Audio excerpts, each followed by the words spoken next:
Hi everybody, I'm Bree the Plant Lady, checking in with a swallowtail butterfly update. I am back from my July travels and right on schedule. The swallowtail population is starting to explode. And it's so amazing to stand in one spot and see so much pollinator activity. So let me take you around and show you some of the prime plants that the pollinators are gathering nectar from. Without hesitation, zinnias are like the single most important plant if you want to have butterflies. And you can see just standing here in one spot how many swallowtails. I can count 6 just standing here flitting about. It's so remarkable. And these are all self-sown zinnias that had actually seeded along edges of beds that I just transplanted back in May so that I would have this display here around the pool. And it is really great to go into the feed tank, which is 3 foot deep. So when you get in and you sit down, it like comes to your shoulders.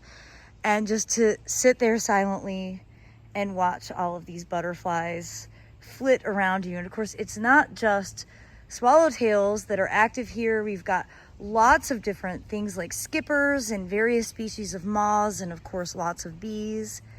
But the big floppy butterflies are pretty irresistible. And they're very photogenic. This is definitely my favorite summertime activity, taking videos of butterflies. But of course, the zinnias aren't the only plant that are attracting pollinators, so let me show you some others. Well, if you've been watching my weekly garden tours, you know that I was a bit concerned that this phlox was going to be finished flowering before the swallowtail population erupted, but I'm so pleased to see that that's not the case. Lots of things blooming, lots of new flowers blooming. And let's see, first of all, we have a ton of bees. And the bees have been visiting the phlox, for quite some time now. And as I walked over here, all the butterflies left, of course. Aha, they're coming back. I suspect that this year will be like other years, because the swallowtail population really is just starting to erupt here in central North Carolina. Typically in early August, you can barely see the flowers on this phlox because there are so many swallowtails. It's truly the most amazing thing to witness. And it's why I've stopped trying to fight the phlox, because at first I didn't like how much it spread and how it completely took over this bed. But what can I say? I'm a sucker for butterflies, and if this plant makes them happy, then I'm happy too. And coming up here into this more shaded area with that same phlox bright eyes, you can see it's blooming, and there is swallowtail visiting here.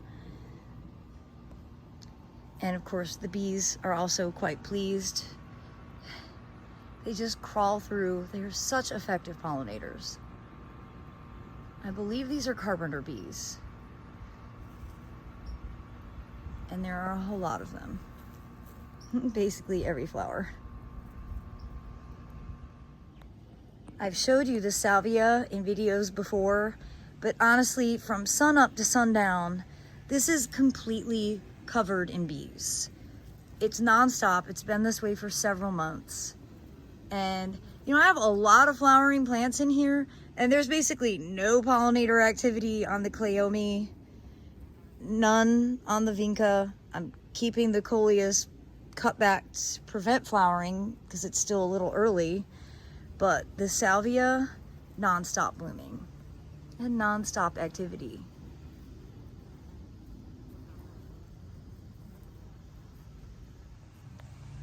Well, it's exciting to see some good pollinator activity out here on the Spirea albas. And it's not just bees. We've got a fair amount of different insects swarming around. But it's remarkable how this bed doesn't have nearly as much pollinator activity as the pool bed does, and none of those plants are native.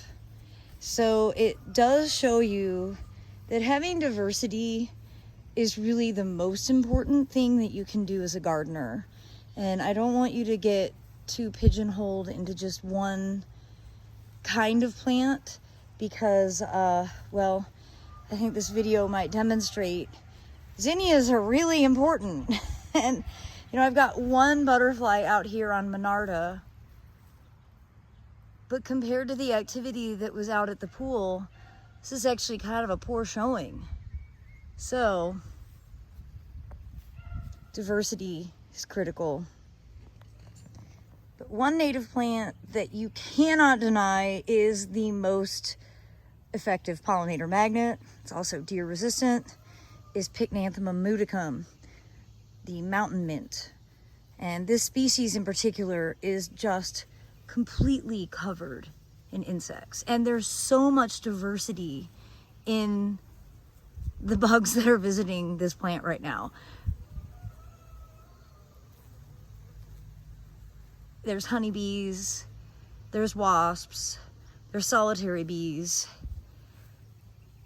there's, I don't know, I really need to learn more about what some of these insects are.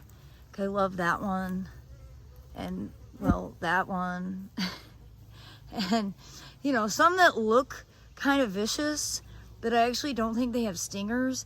And you know what, you can stand here, they aren't interested in stinging you, all they want to do is gather nectar from the Pycnanthemum.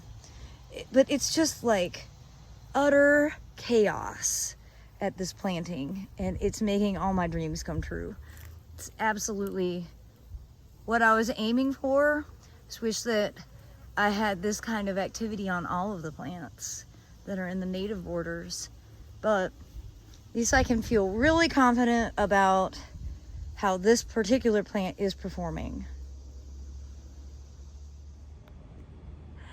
Well, everybody, I hope this video showcasing all of the favorite plants of pollinators here in my garden in central North Carolina in the middle of July will serve as inspiration for you.